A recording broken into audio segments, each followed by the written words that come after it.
अस्सलाम वालेकुम। अक्सर लोग ये समझते हैं कि हमें लोकेशन बेस्ड एनिमेशन बनाने के लिए गूगल अर्थ और प्लस स्क्रीन रिकॉर्डर की ज़रूरत पड़ती है और अक्सर लोग इसी तरह उसको यूज़ भी करते हैं।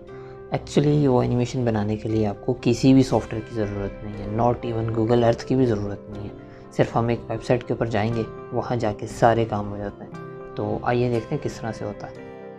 ओके, गूगल अर्थ स्टूडियो के ऊपर चले जाएं। यहाँ जाके फर्स्ट टाइम आपको अकाउंट बनाना पड़ेगा। इसके ऊपर नीचे साइन अप के ऊपर क्लिक करके अकाउंट बना रहे हैं। यहाँ उन्होंने गाइडेंस वगैरह दी हुई है कि आप किस तरह से उसे यूज़ कर सकते हैं। वंस आपके पास वेरिफिकेशन की ईमेल आ जाती है और आप वेरीफाइड हो जाते हैं तो आप ट्राई अर्थ स्टूडियो के ऊपर क्लिक कर दें। यहाँ पे क्लिक करने के बाद ये आपको एक नए लिंक के ऊपर ले जाएगा। तो आपके सामने इस तरह से एक स्क्रीन खुलेगी। आप ब्लैंक प्रोजेक्ट के ऊपर क्लिक कर दें। यहाँ पे आपसे वो इन्फॉर्मेशन पूछेगा कि आपने अर्थ के ऊपर जाना है, मून के ऊपर जाना है या मार्स के ऊपर जाना है। तो फिलहाल हमारा दुनिया में रहने का प्रोग्राम है, तो हम दुनिया के ऊपर चले जाते हैं।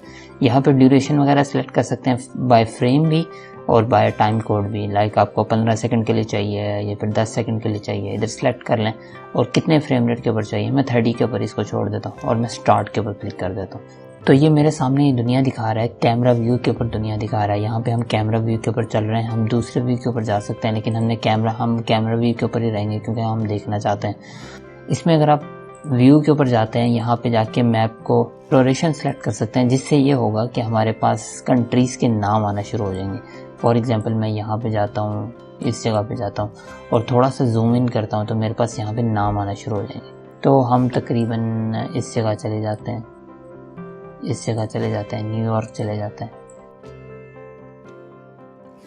इधर जाने के बाद अगर मैं अपने मिडिल माउस बटन को क्लिक करके इसे यूं ड्रैग करूंगा तो ये मेरे पास 3D में चला जाएगा। ठीक हो गया, ये हमारे पास स्टैचू ऑफ लिबर्टी है और ये देखें इस तरह से ये 3D के अंदर चला गया होगा।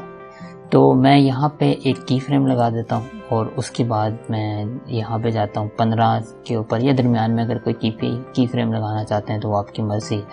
यहाँ 15 के ऊपर जाता हूँ और इसको मैं थोड़ा सा यूँ करके इस जगह ले जाता हूँ, या फिर तकरीबन इस जगह कर लेता हूँ, यूँ कर लेता हूँ और दोबारा से की फ्रेम ऐड कर देते हैं। अब हम इसे अगर प्ले करके देखेंगे तो ये देखें ये इस तरह से प्ले हो रहा है। ये होने के बाद अब हम रेंडर के ऊपर क्लिक कर देंगे। अगर आप इसको हटाना चाहते हैं, इन चीज़ों को हटाना चाहते हैं, तो हम बैक चले जाते हैं, व्यू के ऊपर चले जाते हैं और यहाँ जाके मैप स्टाइल के ऊपर क्लीन के ऊपर क्लिक कर देते हैं। तो ये क्लीन हो जाएगा, बिल्कुल क्लीन इस तरह से हो जाएगा। तो अब आप देखेंगे तो यहाँ जाके 15 सेकंड के ऊपर ये इस तरह से आ रहा है। तो अब हम रेंडर के ऊपर क्लिक कर देते हैं। ये करने के बाद हम स्टार्ट के ऊपर क्लिक कर देते हैं। तो ये गूगल क्रोम के अंदर ही इसकी रेंडरिंग करेगा। ये थोड़ा सा टाइम लेगा।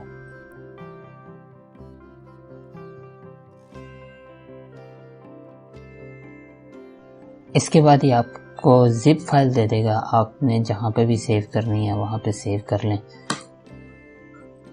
इसने यहाँ पे फुटेज के अंदर हमें इमेज सीक्वेंस के अंदर सारे फ्रेम्स दिए होंगे। तो हम किसी भी वीडियो एडिटर के अंदर चले जाएंगे तो ये हमारे पास पूरी फुटेज आ जाएगी यहाँ।